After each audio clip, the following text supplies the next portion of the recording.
Hi, I'm Harrington, creator of Depersonalizationrecovery.com. This video is the fifth in a series called the Depersonalization Cure Tips series. The topic of this video is personality and depersonalization disorder.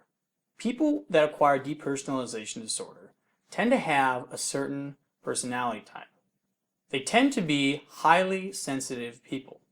There was a book called The Highly Sensitive Person written by Elaine Aron, and it describes this personality type in detail.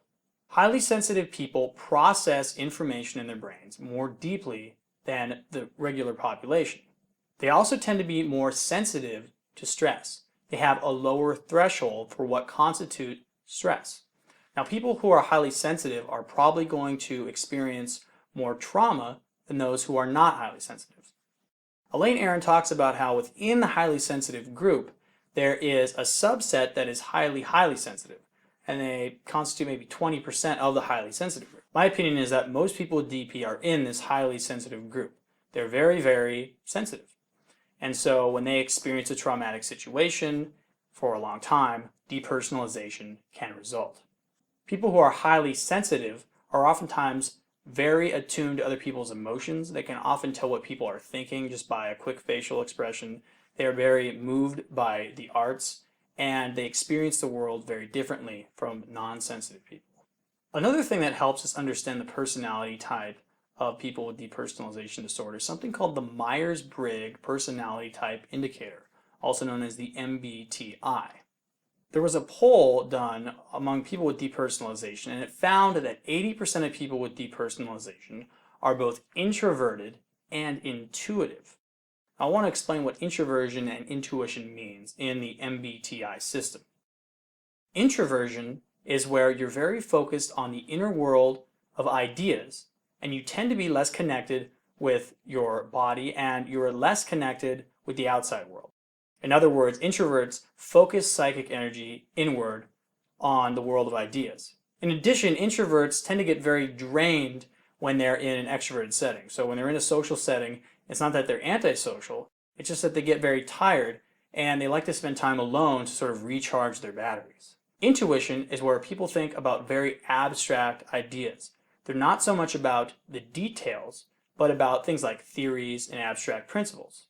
In addition, people who are intuitives are not very in touch with their bodies. So they may feel sort of disembodied. They're very much in their heads, so to speak. Now, if you've had depersonalization or if you know someone with DP, then this totally makes sense. Introversion and intuition fuel depersonalization. Now, most people that have these personality types won't have DP, but if you have highly sensitive, introverted, and intuitive personality type, and you encounter certain situations in your life, you might be a candidate for developing DP. So what are some things you can do knowing that this personality type leaves you susceptible to developing DP? Well, what you can do is you can focus on extroverting your attention. By extroverting your attention and being very fully engaged with life, you're going to get outside of your head and into the physical and social world. This will help you get your mind off depersonalization, lower stress, and help you feel more like your old self. Another thing you can do is get engaged in very physical activities.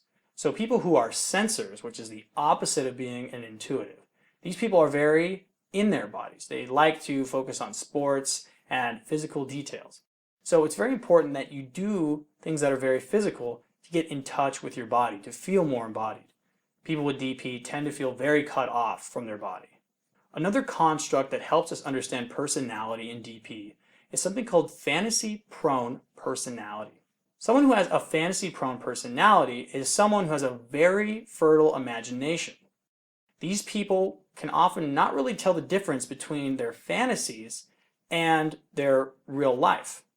It's not that they're psychotic, it's just that they have a very creative imagination and can often get so caught up and so absorbed in their mind and in their mental world that they sort of space out and trip out. Now, people with DP are often described as very spacey and oftentimes have very creative imaginations. And that's why they can imagine very scary things that make them want to split off from their emotions. They want to not feel what they're feeling because it's very frightening. So fantasy-prone personality is something that occurs in people that tend to be alone a lot in their childhood. If you were left alone in a house where parents weren't around, one thing that might have happened is you might have just spaced out and gotten lost in your own sort of fantasy world. This alternate world that people create in fantasy-prone personality is actually called a paracosm. People create entirely new realities where different people and different characters inhabit them. If you're someone who's had DP, then you can understand how being fantasy-prone can increase feelings of depersonalization. Now, I want to end this video by saying that personality is not an excuse for identifying with depersonalization disorder.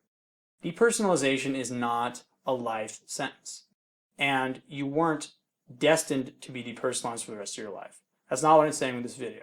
This video is to help you understand personality traits that are commonly found in people with DP and how to counteract them so that you can overcome the disorder as fast as possible.